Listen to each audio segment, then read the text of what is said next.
పిల్లలు బూతులు మాడుతుంటారు. బూతులు అసలు పిల్లలకు బూతులు ఎలాగొచ్చి చెప్పండి మీరు? పరలోకం నుంచి నేర్చుకొచ్చారంటారా? పిల్లలకు పరలోకం నుంచి బూతులు నేర్చుకుని రాలా. దేవుడు బూతులు నేర్పించి భూలోకానికి పిల్లల్ని పంపలా. మరి పిల్లలకు బూతులు ఎట్టొస్తున్నాయి? ఎస్, మన దగ్గర విని మన చుట్టూ గురువులు మన ఇళ్లలోనే ఉంటారు. మామ గురువు, తాత గురువు, అమ్మమ్మ గురువు, నాయనమ్మ గురువు, మేనత్త గురువు, చిన్నమ్మ గురువు, పెద్దమ్మ గురువు, పెదనాన్న గురువు, చిన్నాయన గురువు, నాన్న గురువు, అమ్మ గురువు. ఈ గురువులందరూ మన చుట్టూ ఉన్నారు. వీళ్ళు ఏది మాట్లాడితే అది ఆ పిల్లలు ఏం చేస్తారు? కాపీ పేస్ట్ అనమాట. ఇంకా వాళ్ళకి అదొక్కటే తెలుసు. అందుకని మన భాష, మన వేషం, మన మాట, మన తీరు, మన ప్రవర్తన అవన్నీ ఎవరి మీద ప్రభావం చూపిస్తాయి? పిల్లల మీద ప్రభావం చూపిస్తాయి. అందుకే తల్లిదండ్రులే తొలి గురువులు అట పిల్లలకి. తల్లిదండ్రులు ఎవరో? తొలి గురువులు. అందుకే దేవుడు అంటాడు ఎఫెసీ పత్రికలో, నాయనా తండ్రులారా మీ పిల్లలకు కోపము రేపక ప్రభు యొక్క శిక్షలో, ప్రభు యొక్క బోధలో వారిని ఏం చేయండి? పెంచండి. పిల్లలకి నేర్పించండి. ఎందుకంటే వాళ్ళు మీ దగ్గర నుంచే నేర్చుకుంటారు. వాళ్ళు చెడిపోయినా మీ దగ్గర నుంచే, సమాజంలో నుంచే తీసుకోవాలి. వాళ్ళు బాగుపడినా మీ దగ్గర నుంచే, సమాజంలో నుంచే తీసుకోవాలి. ఈరోజు వ్యవస్థ ఎంత దారుణంగా తయారవుతుందంటే, ఎంత దారుణంగా వ్యవస్థను పాడు చేస్తున్నారంటే, అసలు ఇలాంటి వాటి వల్ల సమాజానికి ఏం సందేశం ఇస్తున్నామనే ఇంగితం కూడా చాలా మందికి లేదు. నిన్న మొన్న ఫేస్బుక్లో చూశాను వీడియో క్లిప్. బుల్రాజ్ అంటాడు పేరు, చిన్న పిల్లోడు. అదేదో వెంకటేష్ కొత్త సినిమా వచ్చింది. ఆ సినిమాలో యాక్టింగ్ చేయించారు ఆ పిల్లాడి చేత. పచ్చి బూతులు తిట్టిస్తున్నారు ఆ పిల్లోడితో. అది ఏమి సందేశం ఇవ్వాలని? ఇప్పుడు అదే తిట్లు ఆ హీరోని ఇంట్లో తిట్టారనుకోండి, తట్టుకోలేడు. అదే తిట్లు వాళ్ళ మనవలో పిల్లలో ఆ నిర్మాతను తిట్టారనుకోండి, ఇంట్లో తట్టుకోలేడు. జనాల మధ్యలో ఆ నిర్మాతను అలా తిడితే తట్టుకోలేడు. ఆ డైరెక్టర్ని అలాగే తిడితే తట్టుకోలేడు. ఆ హీరోని కానీ హీరోయిన్ని కానీ అలాగే నిజంగా తిడితే తట్టుకోలేరు. కానీ ఇలాంటి సన్నివేశాలు తీసి సమాజం మీదకు వదిలేస్తుంటే ఫేస్బుక్లో ఆ బిట్లు కట్ చేసి పెట్టుకుని చాలా మంది ఆనందపడిపోతున్నారంటే, సినిమాని సినిమాలా చూడండి అయ్యా అని చెప్పే మేధావులు కూడా ఉన్నారంటే ఇక్కడ పాయింట్ ఏంటంటే, నువ్వు సినిమాలో చూస్తే చిన్నపిల్లలు అలా చూడరు. చిన్నపిల్లలు ఏమి నేర్చుకుంటారో చూసి మనం కూడా మన తాతని ఇలా తిట్టాలి, మనం కూడా మన అమ్మమ్మని ఇలా తిట్టాలి, మనం కూడా మన నాయనమ్మని ఇలా తిట్టాలి, మన చుట్టుపక్కల ఉన్నోళ్ళని ఇలా తిట్టాలి, తిట్టడం తప్పేమీ కాదు అని వాళ్ళు నేర్చుకుంటారు. పక్కోడి పిల్లోడు అలా చెడిపోయాడని చూసి నవ్వుకుంటున్న వాళ్ళందరూ కూడా వాళ్ళ పిల్లలు అలా చెడిపోతే చూసి నవ్వుకోగలరా? పక్కోడి పిల్లోడు సిగరెట్ కాల్చినట్టు చూపిస్తే హ్యాపీగా చప్పట్లు కొట్టే ఈ పెద్ద మనుషులందరూ కూడా వాళ్ళ పిల్లలు సిగరెట్లు కాల్చి పొగ వాళ్ళ ముఖాల మీద ఊస్తే అది చూసి తట్టుకోగలరా? తట్టుకోలేరు. కానీ ఇలాంటి సినిమాలు తీసి డబ్బు కోసం ఇలాంటి సినిమాలు తీసి సమాజాన్ని భ్రష్టు పట్టిస్తున్నారు. పోనీ సమాజానికి ఏమైనా సందేశం ఇస్తున్నారంటే ఏమీ లేదు. సమాజాన్ని భ్రష్టు పట్టిస్తున్నారు. ఎంటర్టైన్మెంట్ పేరుతో సమాజాన్ని నాశనం చేస్తున్నారు. ఆ దుష్ప్రభావం సమాజం మీద ఎంత తీవ్రంగా ఉండబోతుంది అనేది ఆలోచన చేస్తేనే భయం వేస్తుంది. రాబోయే రోజుల్లో పిల్లలు ఇంకెంత చెడిపోతారా? వాళ్ళ చేతులకు మొబైల్స్ ఇచ్చేస్తున్నాం. చాలా మంది మొబైల్ ఇవ్వకుండా పిల్లల్ని పెంచరు. ఉన్నారా లేదా మీరు? అలాంటి వాళ్ళు ఇచ్చేస్తున్నారా? అలాగ అలవాటు చేస్తే ఏమవుద్దో చెప్తున్నాను వినండి.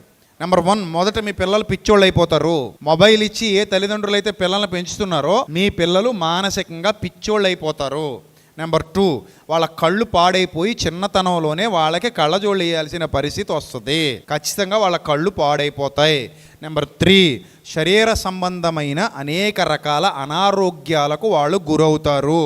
కాన్సన్ట్రేషన్గా ఏది చదవలేరు. వాళ్ళ చదువులు పాడైపోతాయి. చదువులు పాడైపోయింటే భవిష్యత్తు పాడైపోద్ది. సో మీరు సెల్ ఫోన్ ఇవ్వడం వల్ల పిల్లల జీవితాల్లో ఇన్ని అనర్థాలు చోటు చేసుకుంటాయి. ఎందుకంటే వాళ్ళకి ఏం చూడాలో ఏం చూడకూడదో తెలియని వయసు అది. మీకు అర్థమైందా? ఏం చూడాలో ఏం చూడకూడదో తెలియని వయసు. ఎంత ఎదిగి ఎద్దుల్లా తయారయ్యాం, మనకే తెలియట్లేదు ఏం చూడాలో ఏం చూడకూడదో. ఏది పడితే అది చూస్తున్నారు ఇప్పుడు. అవునా కాదు చెప్పండి? పెద్దోళ్ళే ఏది పడితే అది చూస్తున్నారు ఇప్పుడు. చెడ్డవన్నీ చూస్తున్నారు ఫోన్లు పెట్టుకొని. చాలామంది ఫోన్స్లో అశ్లీలత, అసభ్య సంబంధమైన కంటెంట్ ఉంటుందంటే దాని అర్థం ఏంటి?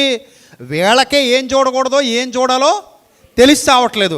అలాంటిది పిల్లల చేతికి ఫోన్ ఇచ్చేస్తే నువ్వు మంచి రీలే పెట్టిస్తావు వాడికి. ఏ పిల్లలు ఆడుకునే రీలో, లేకపోతే ఏ పిల్లలు నవ్వుకునే రీలో, లేకపోతే ఏ పిల్లలు చేసే యాక్షన్ రీలో ఏదో పెట్టిస్తావు వాడికి. అక్కడితో ఆగడు, జరుపుతాడు పైకి. జరిపితే ఆ జరిపేటప్పుడు ఏం వస్తాయో కూడా తెలీదు. ఒకదాని వెంట ఒకటి రకరకాల వీడియోలు వస్తాయి. కొంతమంది మనం చూసేవి మన పిల్లలు చూడరు కదా అనుకుంటారు. వీళ్ళకి తెలియదు అసలు యూట్యూబ్ కానీ, ఫేస్బుక్ కానీ, ఇన్స్టాగ్రామ్ కానీ వాళ్ళ లెక్కలు ఎలా ఉంటాయో చాలా మందికి తెలియదు. నువ్వు ఎక్కువ ఏ వీడియోలు చూస్తావో అవే వాళ్ళు సజెస్ట్ చేస్తారు. నువ్వు ఒకసారి యూట్యూబ్లోకి వెళ్ళి రాజమండ్రిలో ఇళ్ల స్థలాలు ఏం దొరుకుతున్నాయని కొట్టు, రాజమండ్రిలో అద్దెలకి ఇల్లు ఎక్కడ దొరుకుతున్నాయని కొట్టు, రాజమండ్రిలో ఏ ఫ్లాట్లు అమ్ముతున్నారని కొట్టు. అలాగో 10 వీడియోలు చూడు, ఆ తర్వాత నువ్వు అడగకుండానే నీకు అన్నీ కనబడుతుంటాయి. ఓపెన్ చేయగానే నీకు అయ్యే కనబడుతుంటాయి. అంటే ఆ అల్గారిథంకి అర్థమైపోయింది నువ్వేం వెతుకుతున్నావో. అది సిస్టమ్ సెటప్. అది ఓహో ఈ అమ్మాయి లేదా ఈ అబ్బాయి ఇల్లుల గురించి వెతుకులాట్లో ఉన్నాడు, ఇల్లులకు సంబంధించిన వీడియోలు ఎన్ని ఉన్నాయో అవన్నీ కూడా తీసుకొచ్చి ఎవరి ముందు పెట్టాలి? నీ ముందు పెట్టాలి. నువ్వు బంగారం కోసం వెతుకు, బంగారానికి సంబంధించిన ప్రమోషన్స్ వచ్చేస్తాయి. నువ్వు బట్టల కోసం వెతుకు, బట్టలకు సంబంధించిన ప్రమోషన్స్ వచ్చేస్తాయి. ఇప్పుడు మీ ఇంట్లో నువ్వు కానీ మీ ఆయన కానీ ఏదైనా చెత్త కంటెంట్ చూస్తున్నారు అనుకో, ఏదైనా చెడ్డ వీడియోలు చూస్తున్నారు అనుకో, మీరేమనుకుంటారు? చూసేసాం కదా, కట్టేసాం కదా, ఇప్పుడు కొత్తగా ఇచ్చాం కదా, ఇప్పుడు మనం చూసి మన పిల్లాడికి ఎందుకు కనబడితేనే మీరు అనుకుంటారు. కానీ ఆ అల్గారిథంకి తెలియదు ఇప్పుడు ఎవరు చూస్తున్నారు. ఆ యూట్యూబ్ అల్గారిథంకి తెలియదు, ఆ ఫేస్బుక్కి తెలియదు, ఆ ఇన్స్టాగ్రామ్కి తెలియదు.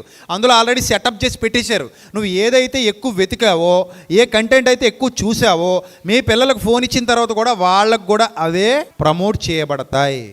అంటే పిల్లల్ని చేతులారా పాడు చేస్తుంది ఎవరు చెప్పండి? ఎవరు? ప్రభు యొక్క శిక్షలోను ప్రభు యొక్క బోధలోను పెంచండి అని దేవుడు చెబితే, సాతాను యొక్క శిక్షణలోను సాతాను యొక్క బోధలలోను పిల్లల్ని పెంచుతున్న దౌర్భాగ్యులైన తల్లిదండ్రులకు నరకంలో ఎలాంటి శిక్షలు దేవుడు విధిస్తాడో మీరే నిర్ణయించుకోండి. ఎందుకంటే గర్భఫలము యెహోవా ఇచ్చు బహుమానం. చేతులారా బహుమానాన్ని పాడు చేస్తున్నారంటే మరి వాళ్ళని ఏం చేయాలి? యుగ యుగాలు కొట్టాలంటాడు ఆయన. అయితే మనం అనుకో ఆయాసం వచ్చి వదిలేస్తాం, ఆయనకి ఆయాసం రాదాయే.